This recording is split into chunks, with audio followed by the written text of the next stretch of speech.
Okay, welcome to video 5 of our demonstration videos for G04 mutation detection. Now we're going to look at the integrative genomics viewer in this video. So if you want to use this viewer directly on your laptop itself, you have to go to the Software Center.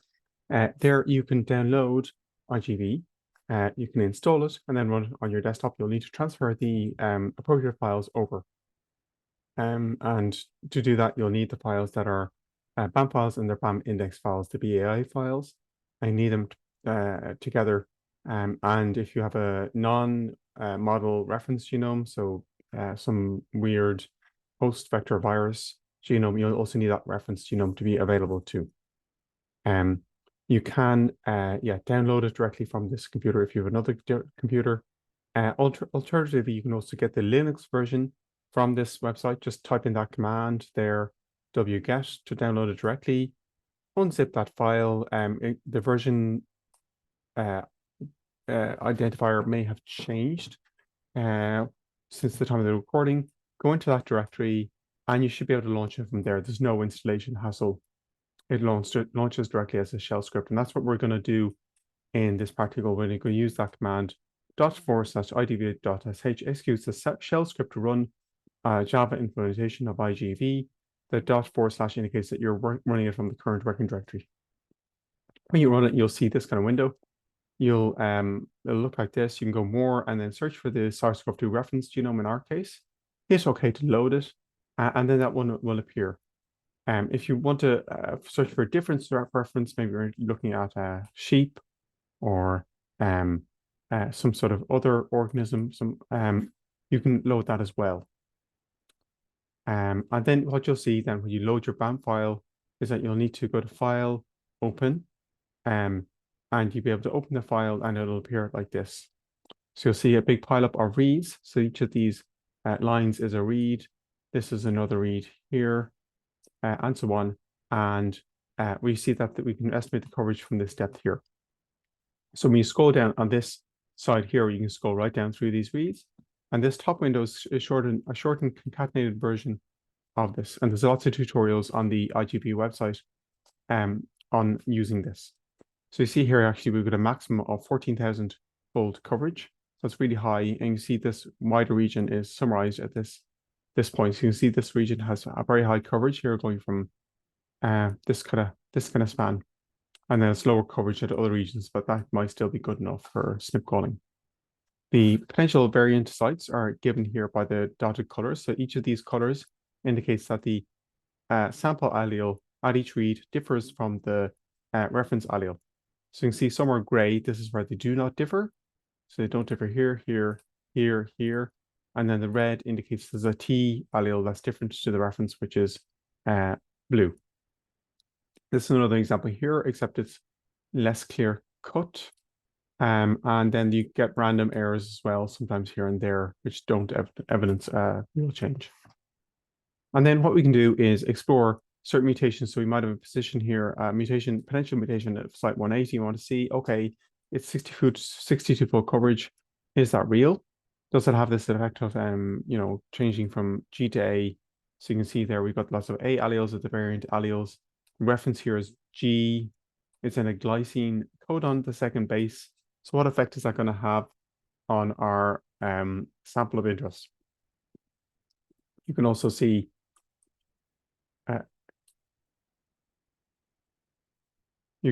errors there as well. And you can also see the region that we're looking at. So it's 818 bases to 863 bases across the SARS-CoV-2 reference, which is also denoted here and here as well. You can see the file that we're looking at is listed here as well. And then if we look further, we can also click on the top window to get an estimate of the number of reads mapping out a location. So here we have an example of a base with 12,663 fold coverage, where we have a majority of T alleles, but you see in gray, we have some of the reference alleles that just C. So we see here, we got about 1/3 of C, 2/3 of T, 1 G, which is an error, no N's, no A's, thankfully, and 3 deletions, which are probably to know some sort of sequencing error. So this is a high quality base. You see also the pluses and minuses, indicating that there's about half our forward and half our reverse here. And similar for T, except there's more reverse than forward, but that's still very acceptable, evidencing that the read is real. If we look at another site here, you can click on the individual read, and that gives you information on the read here. So here, this read is recorded in 3 base pairs. We're looking at this site here at 3,337. Its mapping quality is high. It's spanning this region of the reference. There are some deletions there. It's clipped at the 5' and 3' ends. And then what else is relevant here? You can see the location and then the base quality for this particular allele that we're looking at. So all these things kind of give us some indication of what's real and what's not. We'll use this thing of going to view and preferences and alignments to show the centered line. We're looking at ones, and then we can do other things like right click to color alignments by the read strand. Then we can sort the alignments by the read type and group the alignments as well. So you can right click on the group alignments, just select that we want to group it by read strand. So forward and reverse, we'll separate them.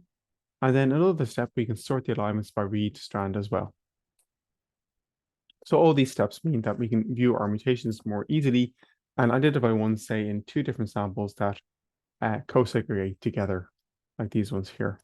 And you see the top 2 are clearly appear to be heterozygous, appear to be complete homozygous changes, whereas you've some reads here that don't show that change, the mutations in the lower sample. And then we have, lots of opportunities to look at different bases, and we might see different frequencies of the bases called. And you might see these ones where there's clearly some sort of error there for 3 and 2, and probably C as well. CTD, there's some sort of methylation oxidation reaction changing C to T, happening T to C, should I say, causing it was a deamination and methylation causing this change.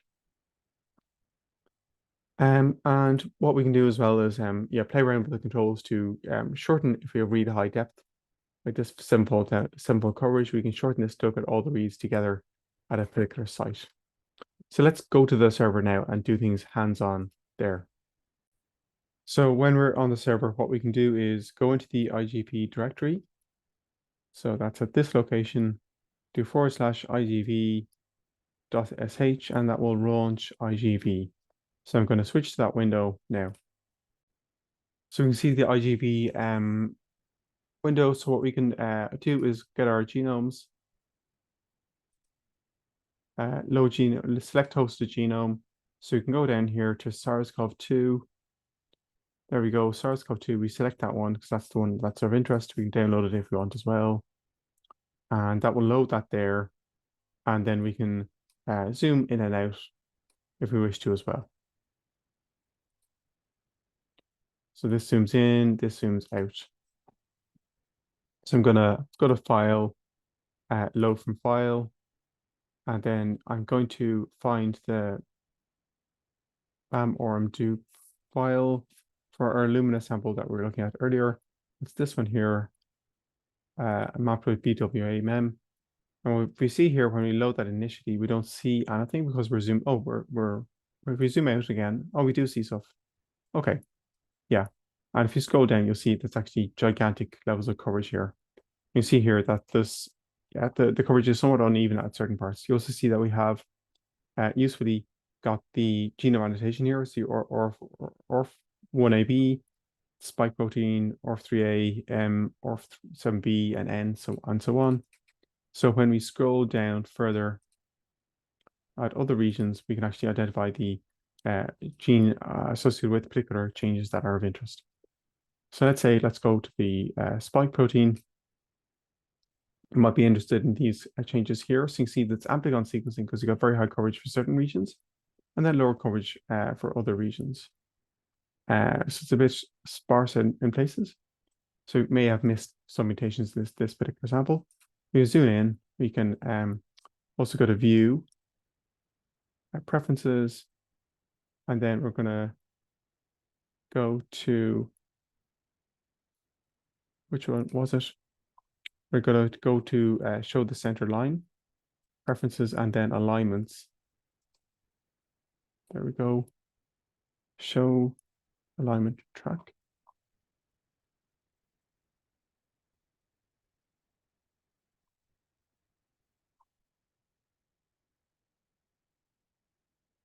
So center line, there we go. We've got that. Save.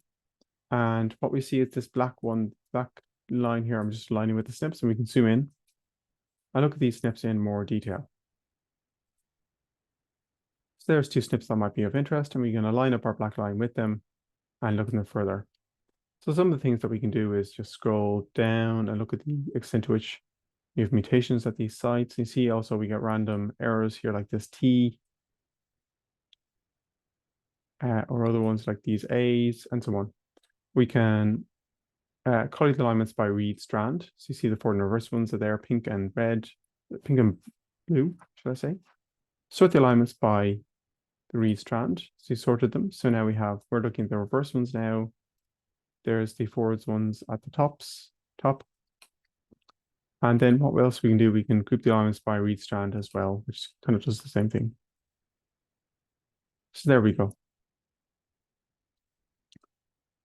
So now we can see our different reads present. And another thing we can do is select the squished option. So there's collapsed, which is somewhat squished, and squished, which is really squished. So that shows all the reads present at these sites.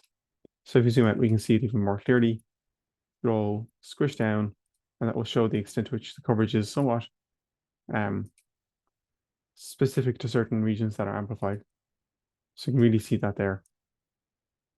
So you can see there's massive coverage, but it's not, some regions are poorly covered.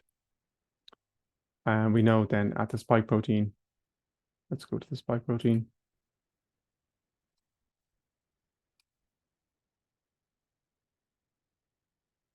That means certain regions we have a missed mutation. So it's kind of good for genotyping, but not necessarily for covering everything. And then we can, for example, go to file, open from file, and then we might look at another file, like this nanopore one. I might move this panel up a bit to view them both. We might show the squished versions here. If we color alignments by read strand, we'll see there we have a mixed bunch there, and we might sort them again. So that gives us an idea of the extent to which there's different coverage there. And yeah, let's zoom out across the spike region. So you can see there we have different levels of coverage there. So it's kind of normalist here. This is a maximum of 10,000 for the Illumina one on top, whereas it's maximum of 700 for the nanopore one on the bottom. And we see they both have amplicon-based sequencing, which is more even for the nanopore one and a bit more periodic for the Illumina one. Yeah, so you can see that more clearly now. Yeah, so that's a short trip through IGV and looking at mutations. The final thing we can look at then is to zoom in on these two mutations that were of interest in our Illumina sample. You can see that there's one present in the nanopore one. Yeah, it's got G alleles here at site 23604. And this one we have an A allele, whereas the reference is C, so it's actually a trinucleotide variant. And here we got G allele, the two T's are errors. And then if we click on the reads themselves, you see information about each read. So they're 150 base pairs, high mapping quality. Yeah.